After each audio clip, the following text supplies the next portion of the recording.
ओम शांति। एक बार सभी मेरे साथ बोलेंगे प्रेम से, ओम शांति। ओम शांति। ओम शांति।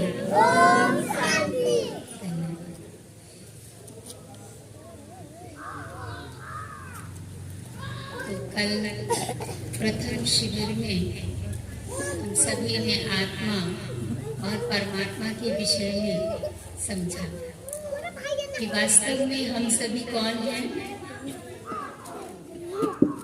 कौन है हम सभी? आत्मा। क्योंकि यहाँ से जाना किसको है? आत्मा को जाना है। किसके पास?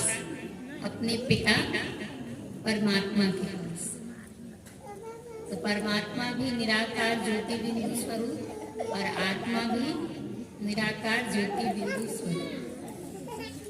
तो सबसे ज्यादा ध्यान किसके प्रति देना है? आत्मा की, आत्म उन्नति के लिए। देह की उन्नति के साथ साथ आत्मा की उन्नति पर भी हमें ध्यान देना है। आज हम जो संसार की हालत देख रहे हैं, या मनोदशा एकदम डाउन हो गई है, नीचे की तरफ गिर चुकी है, क्या सदैव ऐसा ही था? वास्तव में हमारा जो भारत देश गाया जाता है, इसका गायन कितना महान है। एक तरफ कहते हैं मेरा भारत महान है, और दूसरी तरफ गाते हैं कि देखते संसार की हालत क्या हो गई भगवान, कितना बदल गया इंसान। तो एक तरफ में महानता का गायन करते हैं और दूसरी तरफ मनुष्य की स्थिति और हमारे देश की हालत बिल्कुल ही दयनीय हो गई। तो आखिर इसका पतन कैसे हुआ? हमारा भारत कैसा था? हमारे भारत के लिए कहा जाता है कि भारत सोने की चिड़िया था। भारत की तुलना सोने की चिड़िया से किया गया, और किसी देश को सोने की चिड़िया नहीं कहा गया, और किसी देश को माता से संबोधित नहीं किया गया है, लेकिन हमारे देश को माता से भी संबोधन किया जाता है। भारत माता की जय। तो इसके पीछे कारण क्या है? और हम सभी भारतवासी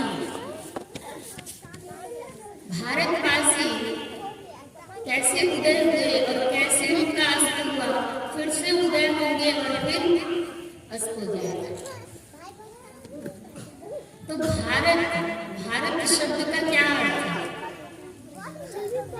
परमात्मा ने बताया। वैसे भी गीता में अर्जुन को कई बार भगवान ने भारत से संबोधित किया। तो भारत माना क्या? भा जोड़ रथ, भा प्रभा का, प्रभा मंडल।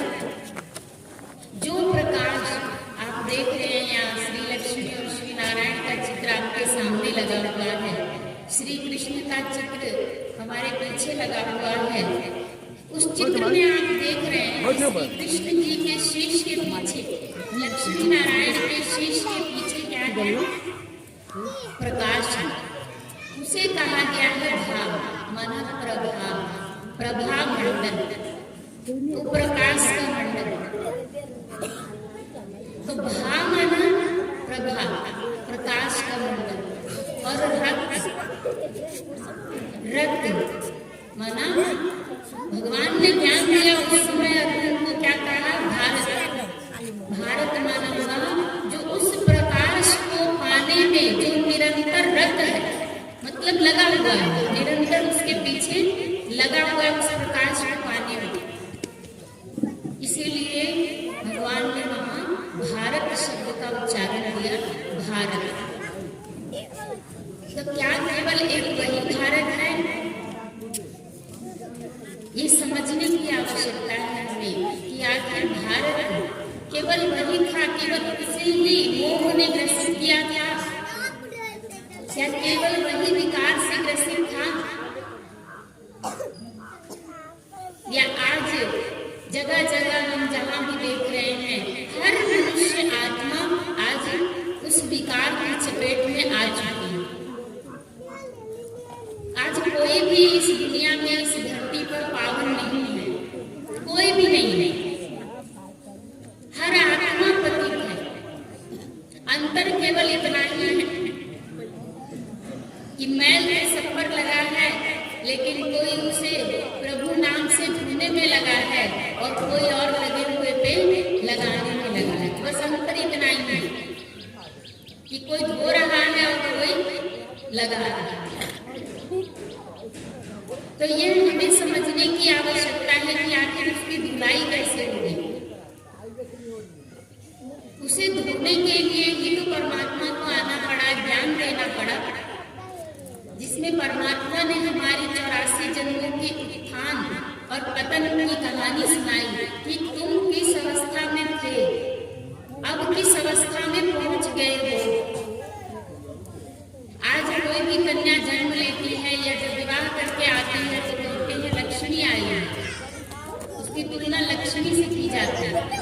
तो लक्ष्मी माना क्या? क्या उसके 4 हाथ हैं, सर पर ताज है? तो कैसे हमने उसको लक्ष्मी कहा? तो लक्ष्मी माना एक समय था जब इस भारत देश में हर घर में लक्ष्मी थी और हर घर में नारायण है। इसीलिए कहा गया नर नारायण है और नारी ही श्री लक्ष्मी है। लेकिन कब? जब संस्कारों को पावन करती है। संस्कारों की पावनता ही नारी को श्री लक्ष्मी के समान बना सकता है और नर को श्री नारायण के समान बना सकता है। उसे करने के लिए हमें करना क्या है? उसे पाने के लिए सर्वप्रथम हमें इस चीज को समझना है कि जैसे कल आपने आत्मा और परमात्मा के विषय को समझा, एक दूसरी बात ये भी आती है कि हम परमात्मा से जब योग करेंगे, मतलब आत्मा जब परमात्मा को याद करेगी, तभी उसके पाप विकर्म नष्ट होंगे। उससे पहले उसके पाप विकर्म नष्ट हो नहीं सकते, क्योंकि बिना अग्नि के संपर्क से भोजन नहीं बन सकता। इसी प्रकार बिना आत्मा और परमात्मा के भेद के पाप विकर्म नष्ट नहीं हो सकता। तो उसके लिए करना क्या है? अब हमें परमात्मा का ध्यान करना है। लेकिन जब यदि हम ये सोचेंगे कि परमात्मा सर्वत्र है, परमात्मा कई कहते हैं कि परमात्मा तो सर्वत्र है, सभी जगह परमात्मा है। तो यदि परमात्मा सर्वत्र है तो हम ध्यान कहाँ करें? कहाँ पर मन एकाग्र करें? आत्मा का भी स्थान एक जगह है, लेकिन परमात्मा का स्थान तो सर्वत्र कह दिया हमने। यदि परमात्मा सर्वत्र होते तो परमात्मा वाला गुण हम आत्माओं में भी होता। एक स्थूल चीज को ही आप लीजिए, एक लोहे को अग्नि में डाल दीजिए, क्या हो जाएगा? उसके संग रहकर जैसे वो आग लाल है, ऐसे ही वो लोहा भी लाल हो जाएगा। संग का रंग उसमें लगेगा या नहीं लगेगा? लगेगा। जैसे कई बार बाबा बड़ी सुंदर बात कहते हैं शिव बाबा कि चित्र से चरित्र बनता है, दूसरा मित्र से चरित्र बनता है, और तीसरा चरित्र है जो एकांत में चरित्र दिखता है। तो एक चित्र से चरित्र कैसे बनता है? जैसे पुराने जमाने में देवी और देवताओं की कहानियां सुनाई जाती है, उसके बाद राजा और रानी की कहानियां सुनाई जाने लगी।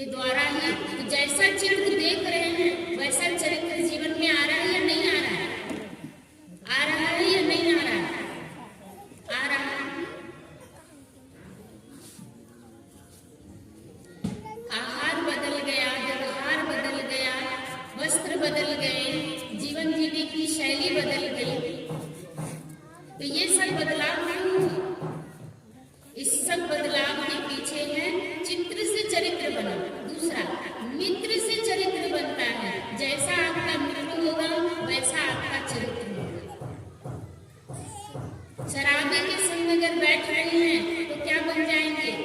शराबी। और अच्छे के संग बैठेंगे और मूल चरित्र वो होता है, सबके सामने जो काम हम कर रहे हैं वो असल चरित्र नहीं है। असल चरित्र वो होता है जो हम एकांत में क्या करते हैं, एकांत की अवस्था में हम क्या करते हैं। क्योंकि कोई है व्यक्ति तो कहेंगे ऐसे नहीं करना है, हमें वो देख रहा है, तो उसके सामने हम अच्छा बनने का प्रयास करते हैं, तो वो हमारा चरित्र नहीं है। चरित्र वो है जो एकांत में हम क्या करते हैं। जैसा श्री राम जी के चरित्र में देखने को मिलता है, श्री राम जी सबके सामने सिंहासन पर बैठे थे राजा के रूप में, लेकिन एकांत में सीता वन भोग रही थी, तो राम जी अपने महल में रह करके वो भी वन ही भोग रहे थे, मतलब वन का ही जीवन व्यतीत कर रहे थे। वो उनका एकांत था, एकांत का चरित्र था।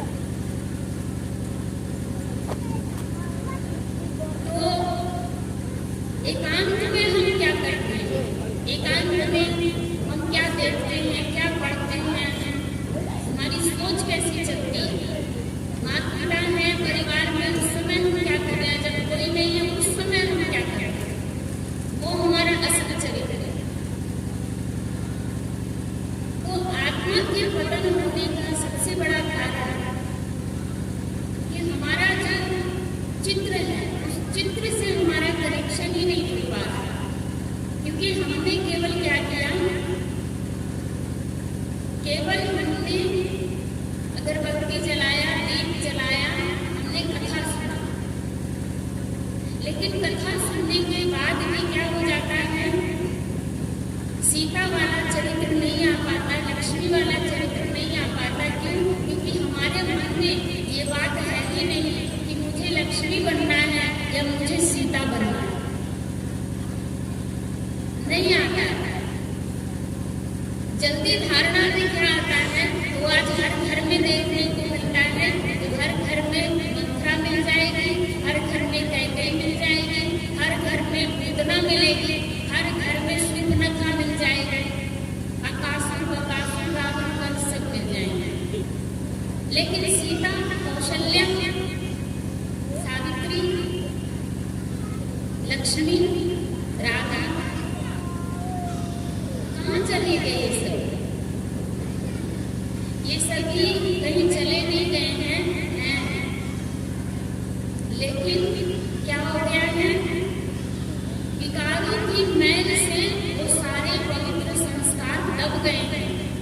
आज जो इतने लोग आए हैं, ये क्या है, ये जो संसार है ये है कोयले की खान, और इस कोयले की खान में आप इतने हीरे हैं, लेकिन उसमें भी मैं कैसा हीरा हूं, ये आपको स्वयं बनाना होगा। कि कई हीरे होते हैं ऐसे जो बेदाग होते हैं, और कई हीरे ऐसे होते हैं जो दाग वाले होते हैं। होते तो हीरे ही हैं, लेकिन जो दाग वाला हीरा होता है उसकी वैल्यू कम हो जाती है, और जो बेदाग होता है उसकी वैल्यू बढ़ जाती है। सामान भी खरीदने जाएंगे आप, चाहे कपड़ा खरीदने जाइए, चाहे कोई भी सामान, अगर उसमें कुछ लगा हुआ है, कुछ कटा हुआ है, उसका मूल्य कम हो जाएगा। उतना मूल्य आप नहीं देंगे जितना वो मूल्य का आया है या जितना दुकानदार बता रहा है। आप कहेंगे ये फटा हुआ डिफेक्टेड माल है। तो इसलिए परमात्मा भी कहते हैं कि जब आप अपने भीतर के डिफेक्ट को समाप्त करेंगे तो परफेक्ट बनेंगे, और परफेक्ट जब बनेंगे तो आपका मूल्य बढ़ जाएगा। तो हमारा भारत कैसा था? हमारा भारत स्वर्णिम भारत है। आज आप सभी को भारत की कहानी सुनाएंगे कि भारत हमारा कैसे कुछ था और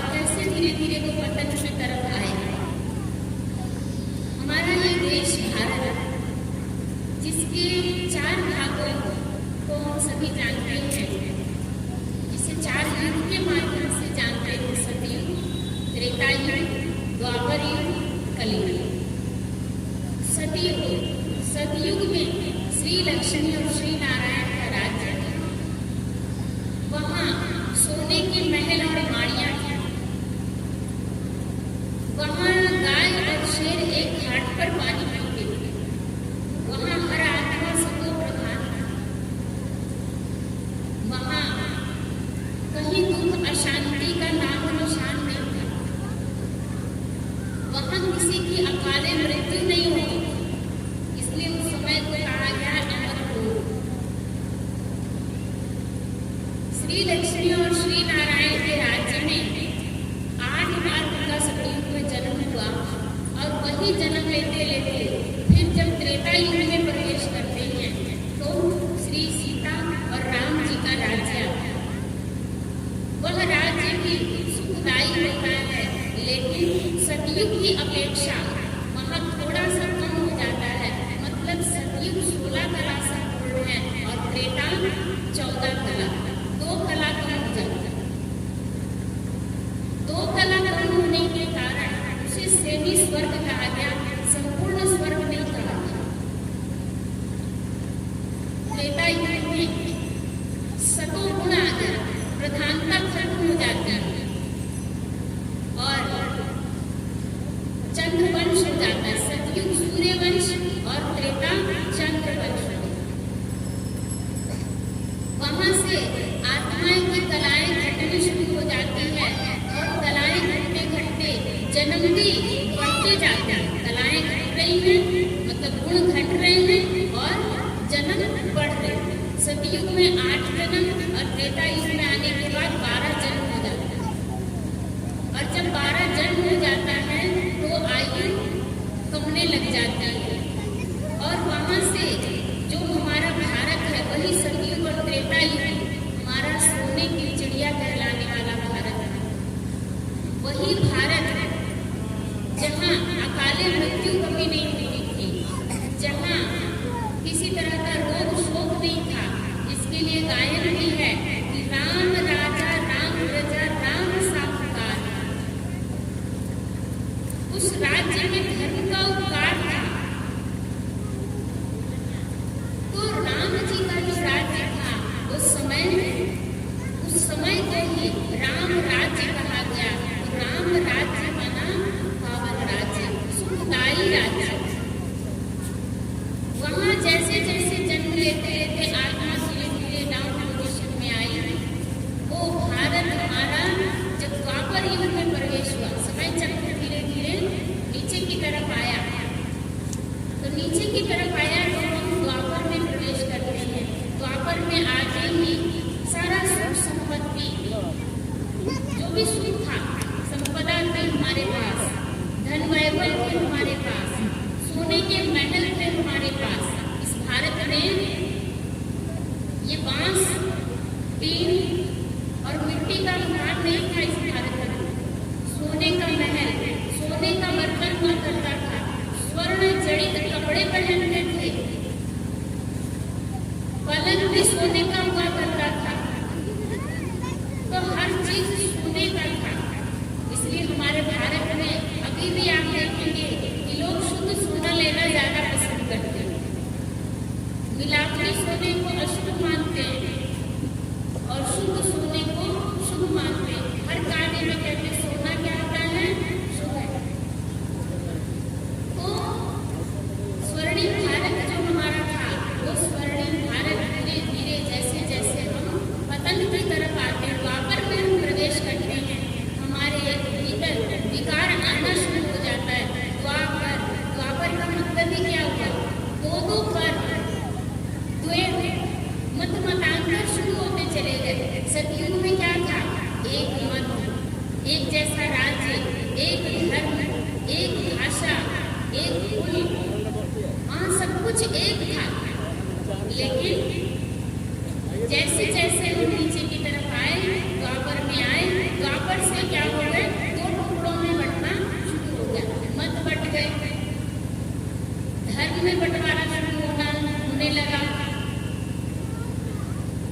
विचारों में बंटवारा होने लगे। द्वापर से शुरू हुआ, धीरे धीरे विकार आ गया।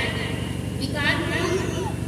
तो वो विकार का नाम जैसे राम शब्द का अर्थ है रमणीय, रमण, जो दिल को खुश करे, इसलिए राम राज्य कहा गया। मतलब जहाँ कभी कोई उदास नहीं होता था, उदासी सबकी दासी हुआ करती थी वहाँ, उदासी सबकी दासी हुआ करती थी। और जैसे ही द्वापर युग आया, रावण राज्य आ गया। और रावण राज्य माना, जो कहते हैं रावण को कितने शीश थे, तो कहते 10 शीश थे। इसी साइंस ने भी प्रूव किया। एक बार एक व्यक्ति, माता जी आई, उनकी बेटी ने उनसे प्रश्न पूछा था। तो माता जी ने कहा मैं दीदी से पूछ के आऊंगी। तो आई सेंटर पर, तो आई तो उन्होंने कहा नहीं आना शुरू ही किया था उसने। कहा दीदी अच्छा एक बात बताइए, रावण के 10 सिर थे और 20 हाथ थे, तो रावण सोता कैसे था? क्या सीधा ही सोया रहता था? कभी करवट नहीं लेता था? तो सोचने वाली बात है। फिर सारा दिन रावण के 10 सिर थे, फिर रावण सोता कैसे था? तब फिर उसको समझाया गया कि रावण का जो चित्र है वो एक भाषा है, वो एक भाषा है जो हमें समझाने के लिए वो चित्र का निर्माण हुआ, उसे समझना है। रावण का जो 10 सिर दिखाते हैं, उस पर एक गीत भी बड़ा सुंदर गाते हैं कि हर घर में है रावण बैठे, इतने राम कहाँ से लाऊं। एक गीत सुने ना, तो हर घर में किस किस ने अपने घर में रावण देखा है? 10 सिर वाला रावण किसी के घर में है? देखा आपने? तो फिर हर घर में कौन से रावण का गायन है? वो रावण है 5 विकार नर में और 5 विकार नारी में। 5 और 5 10 मुखी रावण। रावण का 10 सिर जो बराबर पर दिखाया गया, वो इसलिए दिखाया गया कि ना तो विकार में नर कम है और ना विकार में नारी कम है, जो आज हम सभी देख रहे हैं। अगर नर में काम विकार है, अगर उसके भीतर कुदृष्टि है, तो नारी भी कम नहीं है, वो भी कुदृष्टि, उसके भीतर भी कुदृष्टि है। नर अगर पराई स्त्रियों को देखता है तो नारी भी परपुरुष को देखती है। नर अगर किसी को लेके भाग रहा है, गलत करता है, तो नारी भी उसका साथ दे रही है। तो दोनों क्या है? कम नहीं, बराबर पर। इसलिए बराबर सिर में दिखाया बराबर। क्रोध में देखें, अगर नर नारी को मारने में देरी नहीं करता, तो नारी भी नर को मारने में देरी नहीं करती। अगर लोभ नर में है तो नारी में भी लोभ कम नहीं है। अगर मोह नर में है तो नारी में भी मोह कम नहीं है। और अहंकार भी यदि नर आदि है तो नारी भी अहंकार में कोई कम नहीं है। तो कहने का भाव ये हुआ कि 5 विकार नर में और 5 विकार नारी में। तो 5 और 5 कितना हो गया? 10। तो ये है 10 सिर का रावण, जो हर घर में बैठा है। हर घर में विकार जो हमारे भीतर बैठे हैं। इसलिए रावण का पुतला हर साल जलाते हैं, लेकिन रावण है कि मरता ही नहीं। क्यों नहीं मरता रावण? इसलिए नहीं मरता क्योंकि रावण बाहर नहीं है। रावण कहाँ है? रावण हमारे भीतर बैठा है। इसलिए आप देखेंगे कि हर साल रावण का पुतला जहाँ भी दहन होता है, तो हर साल 1 फीट, 2 फीट, 5 फीट बढ़ा दिया जाता है उसे। बढ़ाने का क्या मतलब हुआ? बढ़ाने का मतलब हुआ कि पाप क्या हो रहा है, उतना बढ़ गया।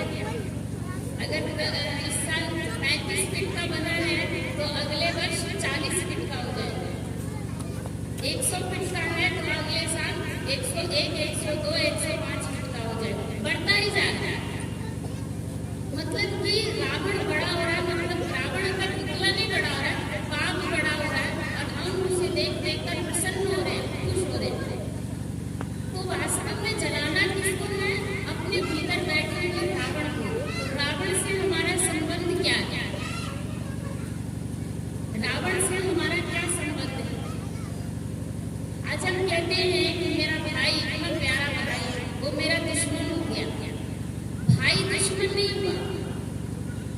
पत्नी दुश्मन नहीं है, बच्चे दुश्मन नहीं है, उसके भीतर जो बैठा हुआ रावण है, काम क्रोध लोभ मोह अहंकार, उसने दुश्मन बना दिया, वो हमारा दुश्मन है। तो रावण से हमारा क्या संबंध है? दुश्मन का। क्योंकि जलाया किसको जाता है? दुश्मन को या दोस्त को?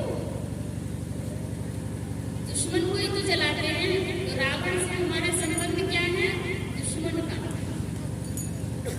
और रावण को जलाते हैं, दुश्मन को जला दिया, लेकिन जलाने के साथ साथ अपने भीतर के जो विकार हैं, जो बुराइयां हैं, उसको भी हमें जलाना है। तो रावण द्वापर से आना शुरू किया, एकदम आहिस्ते आहिस्ते।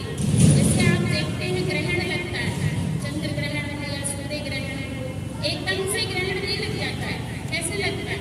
बिल्कुल जरा जरा सा, धीरे धीरे धीरे धीरे धीरे, फिर एक समय आता है जब वो पूरा ढक लेता है। तो इसी प्रकार से हम आत्मा को भी रावण ने धीरे धीरे धीरे धीरे अपने वश में किया, और आज क्या हो गया?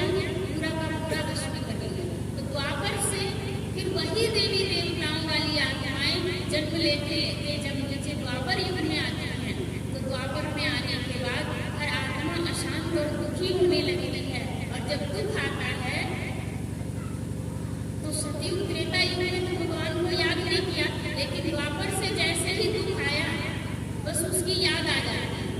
इसीलिए कहा गया, दुख में सुमिरन सब करे और सुख में करे न कोई। ये सत्य है, ये सत्य है। परमात्मा को हमने जब हमारे पास सोने के महल हुआ करते थे, खजाने भरे हुए रहते थे, हेल्दी शरीर था, स्वस्थ शरीर था, शरीर पर किसी प्रकार का रोग नहीं, शोक नहीं, कष्ट नहीं, उम्र जो है वो लंबी हुआ करती थी, अपनी आयु जीकर लोग मरते थे। तो उस समय भगवान को हमने याद नहीं किया, लेकिन जैसे ही द्वापर युग आया और दुख आना शुरू हो गया, बस उस पिता परमात्मा की याद आ गई। और सबसे पहला मंदिर सोमनाथ का मंदिर, सोमनाथ का मंदिर राजा विक्रमादित्य के द्वारा बनाया गया। मतलब हमारा जो संवत है विक्रम संवत, वो द्वापर युग से शुरू हो गया। विक्रम, राजा विक्रमादित्य, विकर्म शुरू हो गए, विकर्म का जो स्टार्टिंग शुरू हो गया। वहाँ द्वापर युग में हमारे 21 बार जन्म हुए। आत्मा रजो प्रधान अवस्था में आ गई। जब तक हम सतो प्रधान में थे, सतो गुण में थे, तब तक हमारी अवस्था पावन थी, पावन थी। इसलिए आप देखेंगे रजोगुण और सतोगुण में फर्क क्या है। आप देखेंगे श्री नारायण का चित्र हमारे सामने, श्री कृष्ण, श्री राम, आप इन सभी को देखिए, दाढ़ी कुछ कभी नहीं दिखाते होंगे।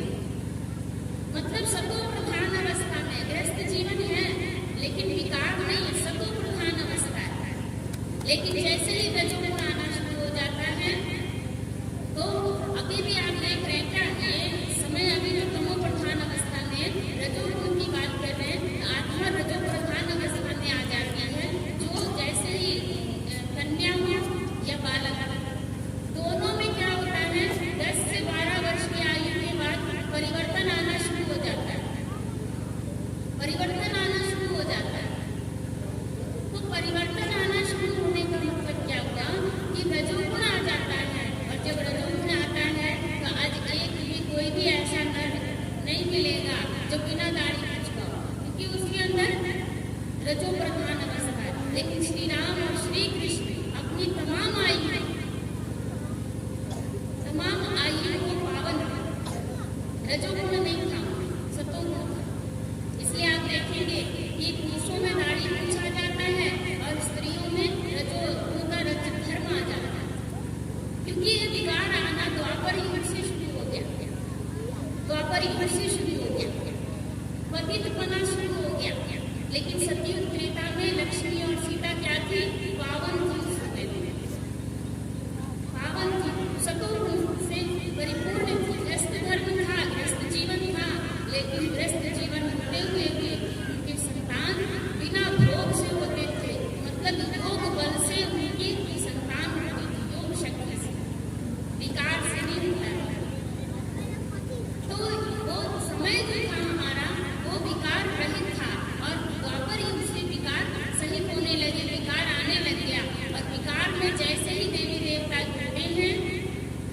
उसकी पावनता खंडित हो जाती है, जिसके लिए हमारे शास्त्रों में भी कहा गया कि देवी देवताएं कहाँ चले गए, तो वाम मार्ग में चले गए।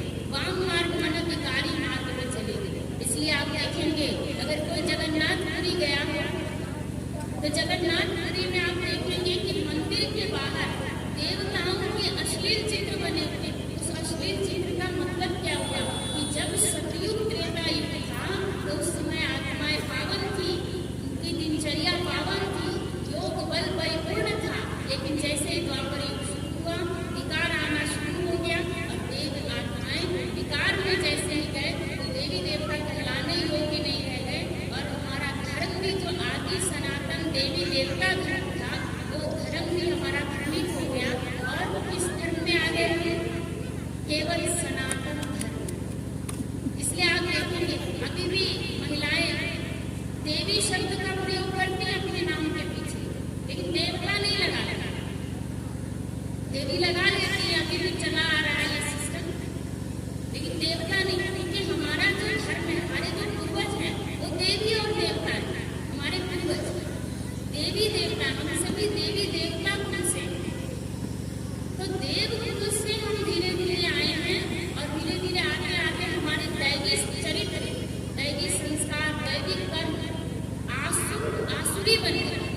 आसुरी प्रवृत्तियां हमारे अंदर आती चली गई, जिसके कारण हम पूजनीय नहीं रह गए और पुजारी बन गए। पूजनीय नहीं रह गए, पुजारी बन गए।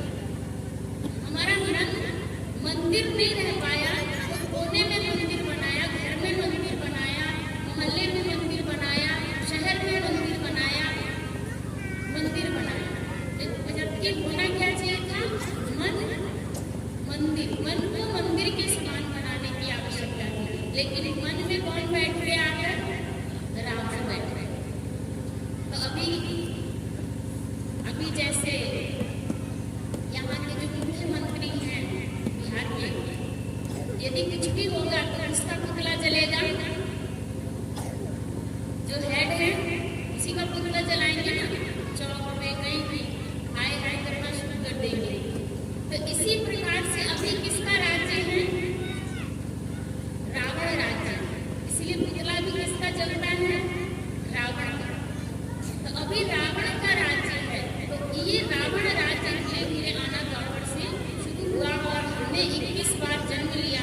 आत्मा हमारी रजो प्रधान अवस्था में आ गई और धीरे धीरे हम सभी जन्म लेते हुए भक्ति मार्ग, भक्ति करते करते पूजा पाठ सब वहाँ तेज हुआ, पावन हुआ। उस समय हम एक देवोपासना में भी धीरे धीरे लक्ष्मी नारायण की पूजा, राम सीता की, राधा कृष्ण की, सभी की पूजा होती चली गई। उस समय 5 तत्वों की पूजा नहीं होती, केवल देवी और देवताओं की पूजा और परमात्मा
की आड़ में हम क्या कर रहे हैं?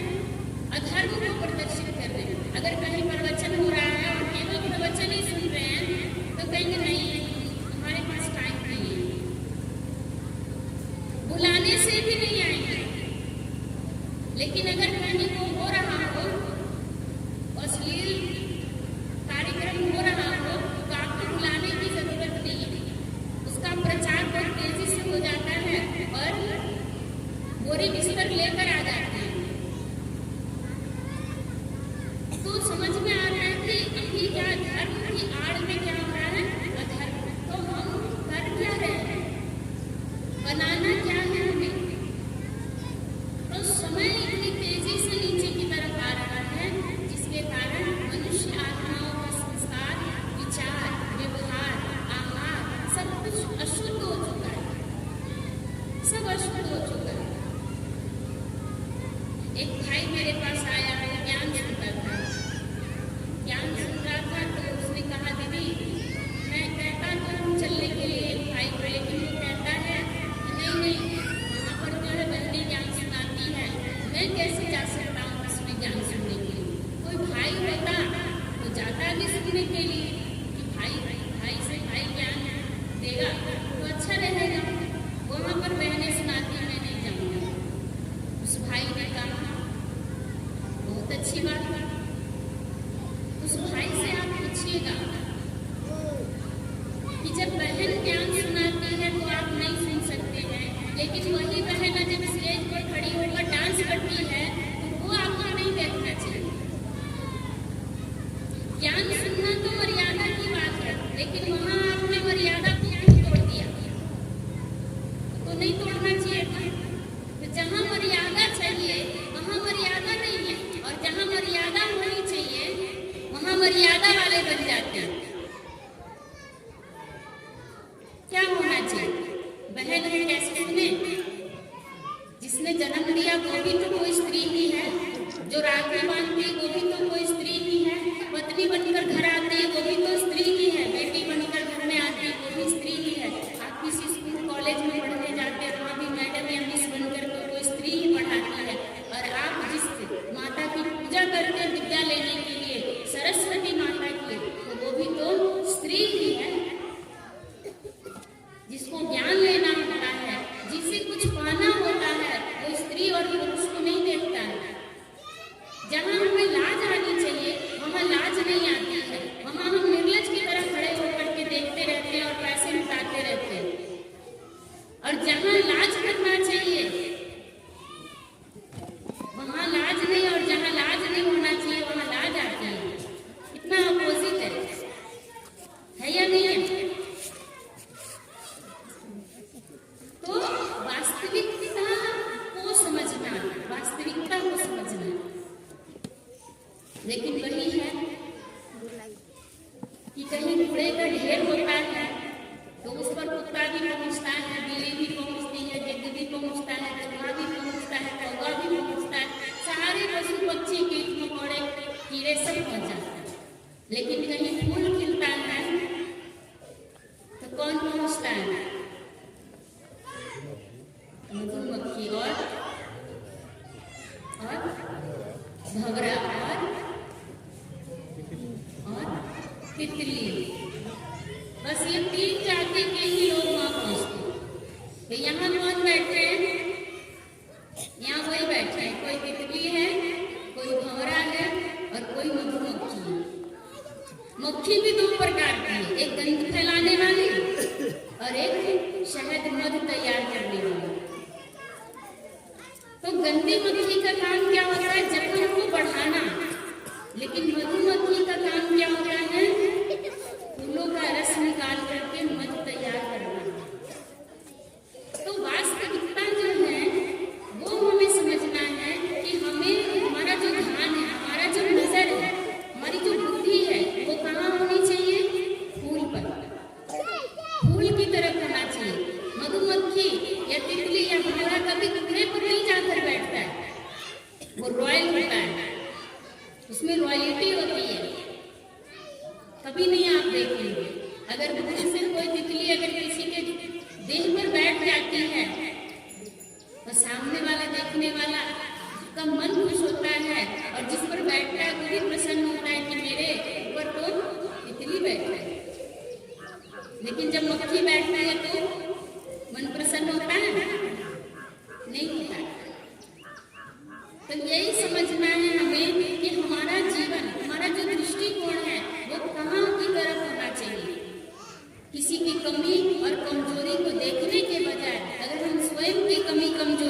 देखेंगे तो हमें दर्द कम होगा, क्योंकि दर्द कब होता है, कंकड़ जब जूते के बाहर होता है या जूते के अंदर जब होता है। कोई कंकड़ अगर जूते के अंदर घुस जाए तब दर्द होता है, या बाहर होता है तब दर्द होता है, जब अंदर होता है। तो दर्द जो हमारे भीतर मतलब रूठ जाना, किसी की बात अच्छी ना लगना, ये सब क्या यही है कंकड़। इसका मतलब है कि बाहर वाला नहीं दे रहा है, तो हमारे भीतर जो हमारे विचार है वो हमें दुख देते हैं। इसलिए कंकड़ को हमेशा बाहर निकाल देना है। अपने भीतर हमारे भीतर जो कमी कमजोरियां हैं, किसी की बातों को पकड़ लेना, किसी की बातों को तिल को ताड़ बना देना, कहीं की बात कहीं लगा लेना, कहते ना अहम वहम और रहम, ये तीन चीजें। तो अहम का भी त्याग करना होगा, वहम को भी छोड़ना होगा, और सब पर क्या करना पड़ेगा, रहम। सबसे पहले सबको छोड़ करके अपने ऊपर रहम करने की जरूरत है, अपने ऊपर रहम करने की जरूरत है। तो अपने ऊपर रहम कैसे करेंगे, जब हम अहम को समाप्त करेंगे। तो कलयुग में हमने 42 बार जन्म लिया, हमारी अल्पायु हो गई, और अल्पायु के कारण आत्मा जो है दर्द पीड़ा से भर गई। आज क्या है, कोई बच्चा गर्भ में ही शरीर छोड़ देता है, कोई बाहर आते आते शरीर छोड़ देता है, कोई 3 महीने में, कोई 30 साल में, कोई 60 साल में। मतलब जाने का कोई लिमिट नहीं। अभी क्या हो जाएगा कौन जानता है, कोई नहीं जानता। एक बार न्यूज में आया कि खेत में बैल लेकर के किसान गया, खेत जोत रहा था, ऊपर से ठंडा गिरा, बैल भी मर गए, किसान भी मर गए। क्या सोच के गया क्या, या कोई जानता था कि ऐसा हो जाएगा? नहीं। तो अभी अब क्या हो जाएगा ये हमें से कोई भी नहीं जानता है। इसलिए हर श्वास में स्वयं को बदलने का जो भाव है, जो कहते हैं मैं बदला लूंगा, बाबा हमें कहते हैं बदला नहीं लो, बदल कर दिखाओ, बदल करके दिखाओ। तो कलयुग में हमने 42 बार जन्म लिया, अल्पायु हो गई, समय धीरे धीरे अंत की तरफ आता चला गया, और हम सभी 4 वर्णों से घूमते हुए नीचे अभी आ चुके हैं। सतयुग में हम देवता वर्ण में थे, त्रेता में हम क्षत्रिय वर्ण में आए, द्वापर युग में हम वैश्य वर्ण में आए, और कलयुग में हम अभी सभी के सभी शूद्र वर्ण में आ चुके हैं। अब हम कलयुग के अंत में बैठे हुए, जहाँ पापाचार, अनाचार, दुराचार, भ्रष्टाचार, हर चीज बढ़ चुका है, और इतनी ज्यादा तादाद में बढ़ चुका है जो अब अति की तरफ हम पहुंच चुके हैं। कलयुग का अंतिम समय, जिसके कारण आज देख रहे हैं आप, दूध बोतलों में आ गया, अनाज पुड़िया में आ गया, बाल का संहार होना शुरू हो गया। हमारे देवी देवताओं को देखिए, देवी की बात छोड़ दीजिए, देवता भी बाल नहीं कटवाते। लेकिन आज अगर हम भाइयों की बात छोड़ भी दें तो माताएं बहनें हो रहा है ना, 10-10, 20-20 हजार, कई लाख खर्च करके केश बनवाए जाए, श्रृंगार के पीछे संहार हो रहा है, संहार हो रहा है। तो केशों का संहार होगा। फिर गौ निष्ठा गंध खाएगी, जिस गाय को हम कहते हैं माता है, जिस गाय के लिए कहा गया 33 करोड़ देवी देवता उसमें वास करते, आज वही गाय विष्ठा खा रही है, गंगा खा रही है। यही सब निशानियों को देखते जाए, समझते जाए, और आप देखेंगे कि कन्या अपने मुंह से वर मांगी, तो आपको पता भी नहीं चलता है कि मांगने की तो बात ही छोड़ दीजिए, अब तो किसी को पता ही नहीं चलता है। पहले क्या था, बच्चों को पता नहीं चलता था कि माँ बाप रिश्ता तय करके चले आए हैं, अब माँ बाप को पता नहीं चलता है कि बच्चे रिश्ता तय करके चले आए हैं। उल्टा हो गया, हो रहा है नहीं हो रहा। फिर आपसी रिश्तों का जो प्रेम भाव है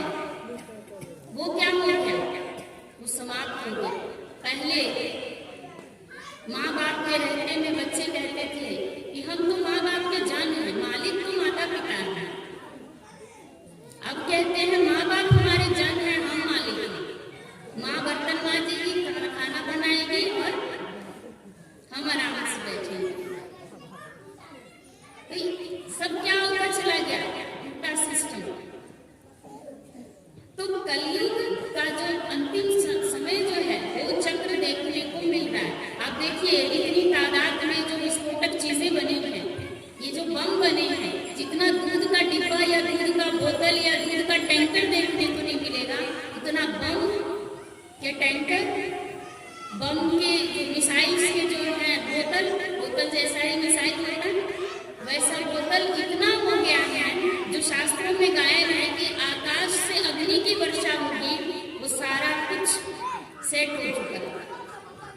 धरती पर तो रखा ही है मिसाइल में, साथ में समुद्र में भी रख दिया, स्टोर बनाकर उसको भी वहां रख दिया गया, आकाश में भी स्टोर कर दिया गया। ये सब क्यों किया गया? ये सब विनाश के लिए किया गया। विनाश माना क्या? विनाश माना ये नहीं कि डरने की कोई बात नहीं, विनाश का मतलब है परिवर्तन। संसार में क्या है? परिवर्तन संसार का नियम है, परिवर्तन तो होना ही है। जब हम छोटे बच्चे थे तो गोदी में रहते थे, फिर चलना सीखा, उस समय नहीं रोए मैं गोदी में मतलब रहता था, चलना नहीं पड़ता था, तो उस समय रोए, परिवर्तन हुआ, लेकिन उस समय रोना नहीं आया। फिर मेरा पैदल चलने के साथ साथ फिर मैंने दौड़ना सीखा, इसके बाद अवस्था थोड़ी और बड़ी हो गई, फिर भी नहीं रोए कि मैं कितना अच्छा, मैं छोटा था, मुझे कोई टेंशन नहीं थी, ना पढ़ने जाना पड़ता था, ना स्कूल ना कुछ नहीं, बस खाओ पियो घूमो, सबका प्यारा बना रहता था, सब गोदी में उठाए मुझे घूमते रहते थे। उस समय रोना आया नहीं, परिवर्तन हुआ ना।